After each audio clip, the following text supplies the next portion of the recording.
Et on arrivera à survivre correctement. Voilà, donc vous avez compris, pétition si vous voulez soutenir Babylou et don si vous pouvez, on va vous référencer les coordonnées de la pétition sur notre site internet. Merci beaucoup Elisabeth Badinter d'avoir été avec nous ce matin. Si vous voulez bien, vous restez encore un tout petit peu avec nous sur cette émission et notamment sujet qui risque de vous intéresser, Elsa, puisque vous allez nous parler de la congélation des ovocytes dans les entreprises. Oui, alors c'est une nouvelle qui s'est répandue il y a 2-3 semaines déjà de cela, où Facebook et Apple ont annoncé qu'ils allaient financer la congélation des ovocytes de leur cadre féminin qui le désiraient. Voilà, c'était une nouvelle tendance.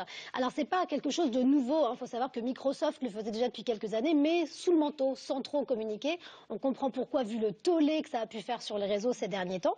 Alors l'objectif, c'est, vous avez compris, c'est une volonté sous couvert d'être égalitaire, d'aider les femmes justement à faire carrière, en leur permettant de mettre de côté ce fameux désir de maternité qui pourrait empêcher une progression carriériste. Vous bossez, les enfants, vous les ferez plus tard. C'est exactement ça. On prend bien notre jus de cerveau tant qu'on est encore bien performante, nos ovocytes aussi, et puis après on fait le reste. Et donc eux, en fait, ils payent les opérations nécessaires pour congeler. La congélation des ovocytes, ils la financent. Ça coûte 15 000, entre 15 000 et 20 000 $.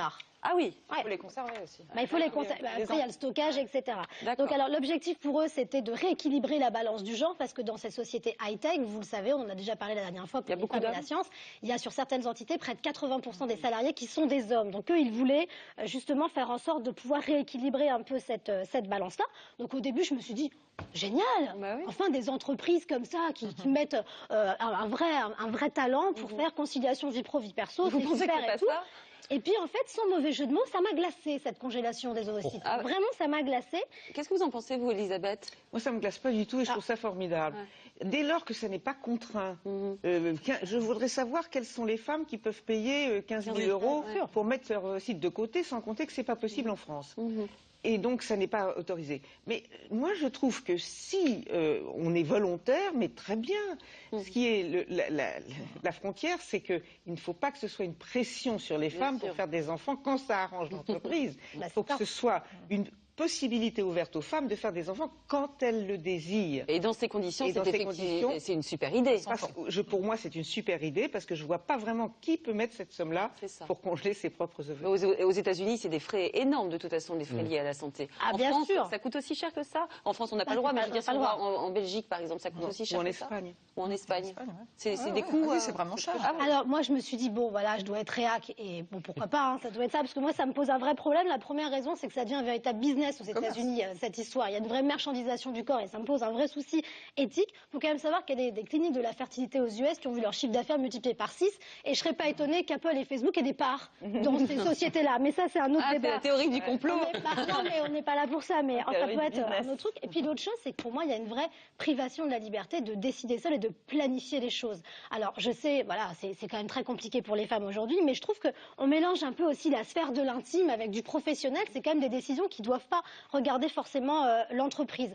Et puis l'autre truc aussi, c'est qu'on on affirme en fait, on assène que ça devient un postulat que la maternité et la carrière, c'est pas compatible. Et moi, ça me fout les boules vraiment de me dire qu'on est en train de dire. En tout cas, ça confirme que c'est un frein à la progression là, on le dit et on trouve un moyen de tourner ce truc-là. Oui, mais il y a deux façons de prendre les choses. Soit on décrète que c'est un sujet et on s'en occupe, soit on fait comme si ça n'était pas un sujet, mais on sait que c'est un sujet quand même. Bah oui, mais on peut s'en occuper autrement que comme ça, en disant que c'est une solution technologique et de santé qui va régler ce problème-là. D'autant plus qu'on sait très bien que les femmes qui sont implantées après un ovule tardivement, c'est des grossesses potentiellement qui vont pas bien se passer et c'est elles qui vont payer la note aussi sanitaire. Et ça, c'est un vrai problème. Le désespoir d'être en PMA en permanence. Enfin, on imagine aussi toutes ces choses-là. Y compris après dans leur travail entre 40 et 50 ans. Absolument. Ça déporte le problème. Exactement. Donc, du coup, moi, j'ai envie de dire à ces sociétés, ce qui serait top, c'est qu'elles prennent aussi à bras le corps. Si elles veulent recruter des cadres féminins, qu'elles les payent autant que les hommes. C'est peut-être débile, mais bon, voilà, c'est comme ça que ça peut aussi se passer. Non, mais je pense que c'est pas mal. Là, on va attirer des femmes et elles vont se dire, tiens, moi, je veux faire des métiers scientifiques parce qu'en fait, je vais gagner autant qu'un homme et je vais aller bosser chez Apple et Facebook. Et vous voulez dire qu'avec l'argent qu'elles vont gagner, elles vont pouvoir congeler elles-mêmes leurs ovocytes quand elles en ont envie. Exactement, et elles se débrouilleront. Et puis surtout, j'avais juste pourront évoluer et puis on pourra travailler et avoir des enfants. Ah, ça, ce serait On ne devra pas choisir. Et puis j'avais juste envie de conclure pour vous faire sourire, parce qu'au final, il y a quand même des passages assez drôles. Je me suis imaginé un entretien de fin d'année. Donc voilà, je suis dans cette société-là et je demande à mon boss, il me dit, bon, bah, qu'est-ce que tu veux faire, Elsa, tes plans de développement 2015? Écoute, mon projet sort en 2017, je pense que ce serait quand même pas mal, j'ai 35 ans, que je congèle mes ovocytes.